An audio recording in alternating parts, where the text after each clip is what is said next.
चर्चा का रुख हम कर लेते हैं और अपनी चर्चा की हम शुरुआत करने जा रहे हैं, क्योंकि देखिए महाशक्तियों के महामिलन की तस्वीर तो हम आपको लगातार दिखा रहे हैं और इस पर जो विशेषज्ञ हैं उनका क्या कुछ कहना है वो हम जान लेते हैं। तो हमारे साथ रिटायर्ड मेजर जनरल संजय मिस्टन जी हैं, वो जुड़ चुके हैं। बहुत बहुत स्वागत है सर आपका। और वहीं retired major general VK Datta ji भी हैं, वो भी हमारे साथ जुड़ चुके हैं, रक्षा विशेषज्ञ हैं। बहुत बहुत स्वागत है सर आपका भी।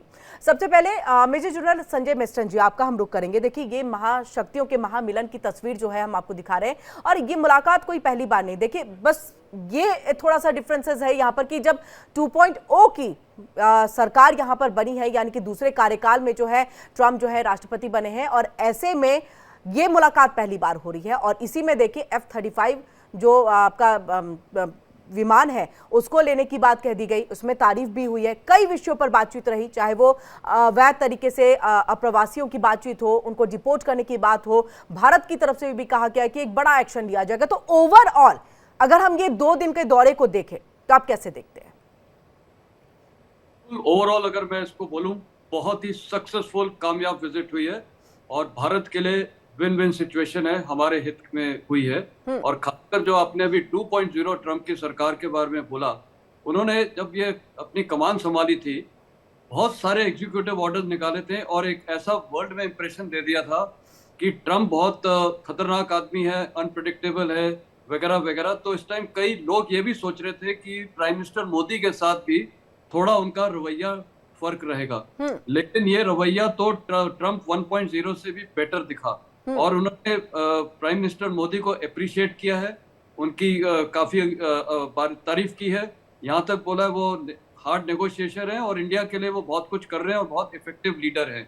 और ये रशिया यूक्रेन के युद्ध के ऊपर भी बात किया और प्राइम मिनिस्टर ने भी उनको याद दिलाया कि उन्होंने पुतिन को 2 बार उन्होंने शब्द इस्तेमाल किया कि मैंने प्रेसिडेंट पुतिन को बोला था कि war, this is not the era of war, ये डायलॉग और डिप्लोमेसी से रिजॉल्व होता है। और उनका ये शब्द बहुत साफ लफ्जों में था कि बैटल फील्ड में कोई फैसले नहीं हो सकते, टेबल पे होते हैं।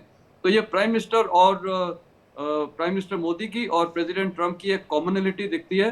तो मेरे को लगता है ओवरऑल ये विजिट बहुत ही सक्सेसफुल विजिट हुई है और एक कॉम्प्रिहेंसिव विजिट हुई है। ये विजिट हुई है, आप देखिए, चाहे डिफेंस तो था ही, ट्रेड भी था, लेकिन एनर्जी सेक्टर में, आर्टिफिशियल इंटेलिजेंस में, जॉइंट कोलैबोरेशन में सब बोल रहे थे कि ट्रंप बोलते हैं कि सारा अभी मैन्युफैक्चरिंग यूएस में होगा। लेकिन आप देखिए GE F414 इंजन की जो ट्रांसफर ऑफ टेक्नोलॉजी के बारे में बात हुई थी 80%, उसको उन्होंने छेड़छाड़ नहीं की। कहने का मतलब वो इंडिया में ट्रांसफर टेक्नोलॉजी के साथ को जॉइंट प्रोडक्शन होगा। तो उन्होंने भारत के हित में और क्वाड को उन्होंने काफी स्ट्रेस किया है। और मेरे को लगता है उन्होंने एक और बहुत अच्छी चीज बोली, इस्लामिक टेररिज्म के ऊपर उन्होंने बोला कि ये दोनों देश को इफेक्ट करती है और उस पर हमें काम करना पड़ेगा।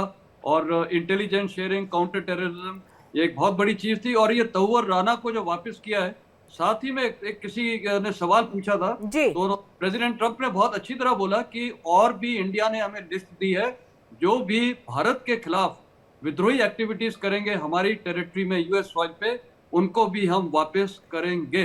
तो ये हर चीज तो मैं बोलूंगा विन विन सिचुएशन है और भारत की इकोनॉमी का ग्रोथ बहुत अच्छा होगा। 500 बिलियन ट्रेड के बारे में जो वो बात हो गई है कि 2030 तक हम अचीव करेंगे।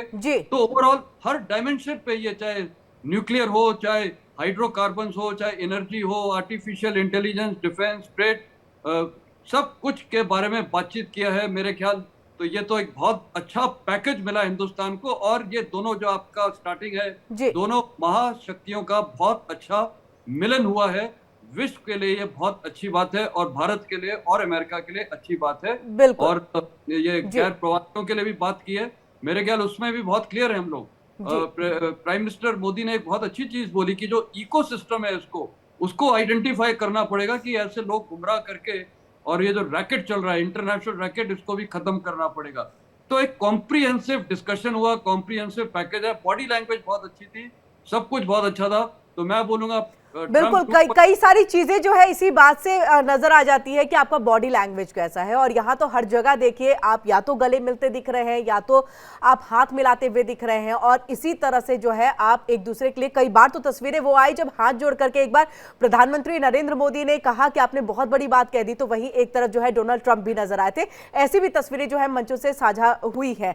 इसी के साथ आपके पास मेजर जनरल वीके दत्ता जी, देखिए कई बातें जो है मेजर जनरल संजय मिश्रण जी ने की है। उन्होंने कहा है कि खासतौर से प्रत्यार्पण को लेकर के, जो कि बहुत बड़ा विषय था, और कहीं ना कहीं हम उसी में जो है फंस करके रह जा रहे थे कि आप आतंकी गतिविधियों को वहां अंजाम देते हैं, आप दहशतगर्दी भारत के अंदर में अंजाम देते हैं, उसके बाद आप दूसरी कंट्री में जाकर के बैठ जाते हैं, और कुछ ऐसी व्यवस्था, कुछ ऐसी कानूनी चीजें होती हैं, प्रोसेस इतना लंबा हो जाता है कि प्रत्यार्पण जो है वो कहीं ना कहीं मुश्किल हो जाता है। लेकिन अब ऐसे में अमेरिका के साथ जब ये तहव्वुर आ रहा है, कुछ और भी 10 से 12 लोगों की जो है लिस्ट दी गई है कि ये सारे गैंगस्टर हैं जो वहां पर है और उन्हें हमें लाना है, तो ऐसे में ये कहें कि अब ये बहुत इजी होने वाला है।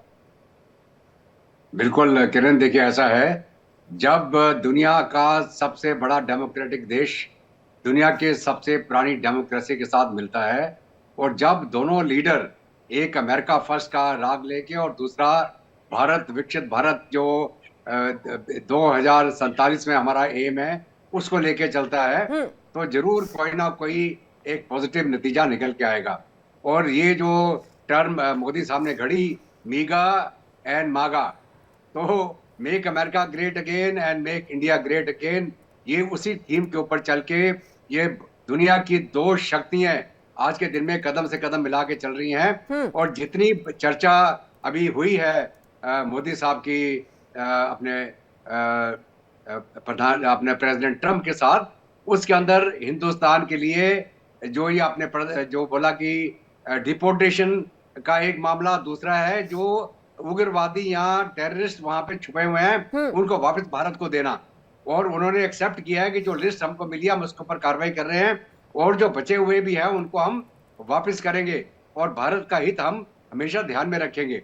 दूसरा, आपको एक बहुत बड़ा जो टेक अवे है, बिसाइड जो डिफेंस और एनर्जी के बारे में, न्यूक्लियर एनर्जी के बारे में, एआई के बारे में, आपका जो make in India, transfer of technology, ये सारे मुद्दे जो पहले अटके हुए थे उसके ऊपर भी अभी इस दौर के अंदर एक्सेप्टेंस हुई है। और जब चर्चा उठा कि बांग्लादेश का क्या होगा, तो ट्रंप साहब ने बोला ये मैं मसला मोदी साहब के हाथ में छोड़ रहा हूं।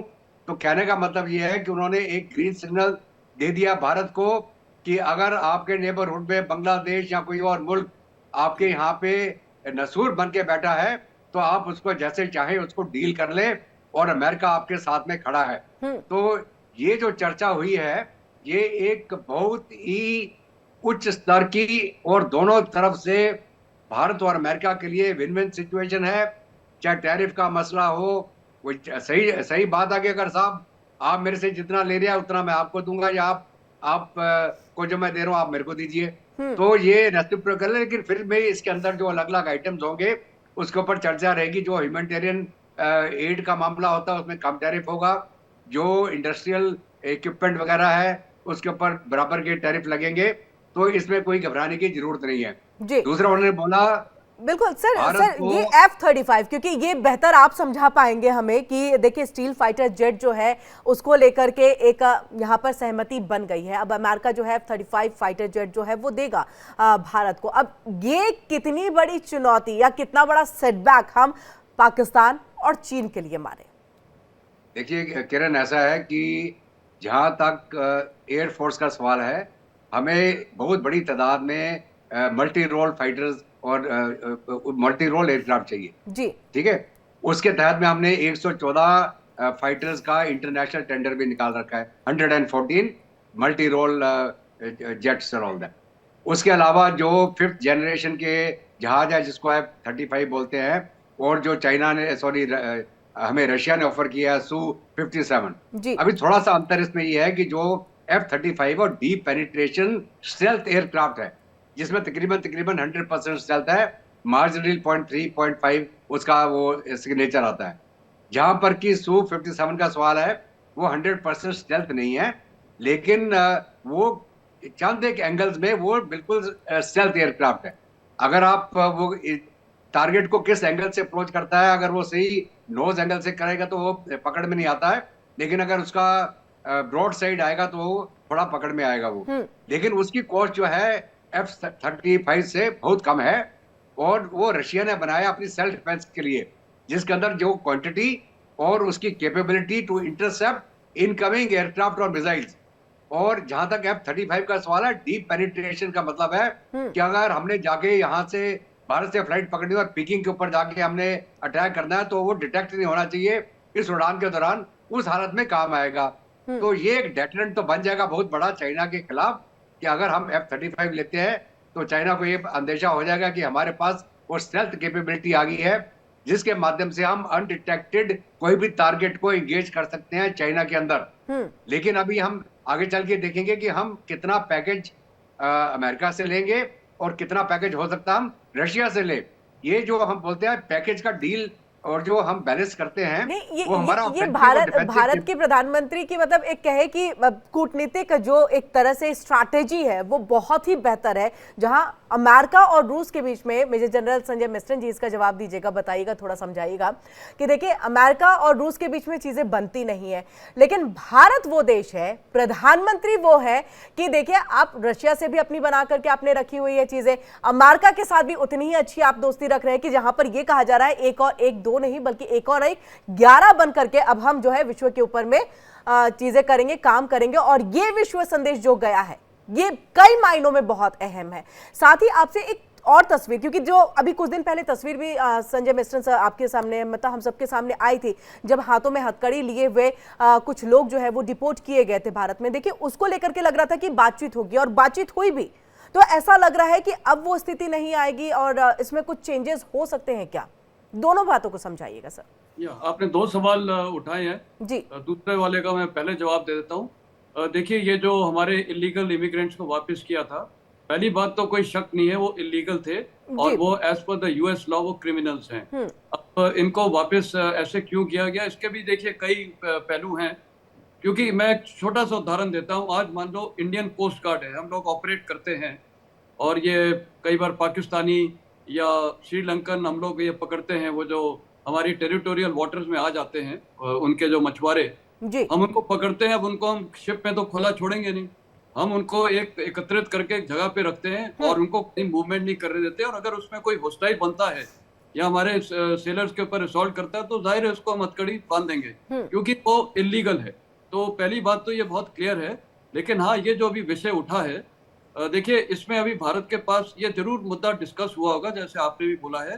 हो सकता है कि अगली फ्लाइट में या तो भारत भेजे फ्लाइट, अब उसका पैसा कौन पे करे, तो मेरे ख्याल एक और तरीका है कि जहां से ये गए हैं, जिन फैमिली से, उन्हीं से निकालना पड़ेगा, क्योंकि इंडियन टैक्स पेयर का मनी इन लोग की इलीगल हरकत के लिए तो जाना नहीं चाहिए। बिल्कुल। वो मेरे ख्याल उस पर कुछ डिस्कशन होगा और कुछ ना कुछ सोल्यूशन निकलेगा जिससे एक एम्बैरेसिंग सिचुएशन ना हो। और ये एक और अच्छा मैसेज आता है ये जो भी इलीगल इमिग्रेंट्स हैं कि अब ये रास्ता हमने लेना नहीं है। और जो प्राइम मिनिस्टर ने भी इस टाइम बहुत अच्छी तरह बोला है कि जो इसके साथ इकोसिस्टम इन्वॉल्व है, तो मेरे ख्याल मिनिस्ट्री ऑफ होम इधर और वहां पर अमेरिका में जो उनका भी सिस्टम है, इसके ऊपर गौर विचार करना पड़ेगा। ये मैक्सिको है, ये जितने भी ट्रांजिट पॉइंट्स हैं, दुबई वगैरह, हर जगह, कि ये एक सिस्टम जो है इसको पकड़ के और उनको बिल्कुल सॉर्ट आउट करना पड़ेगा, जिससे ये भविष्य में ये बेचारे, देखा जाए तो गरीब लोग हैं, गरीब मतलब इनको बहकाया जाता है और ये लोग इसमें बहुत प्रॉफिट कमा रहे हैं।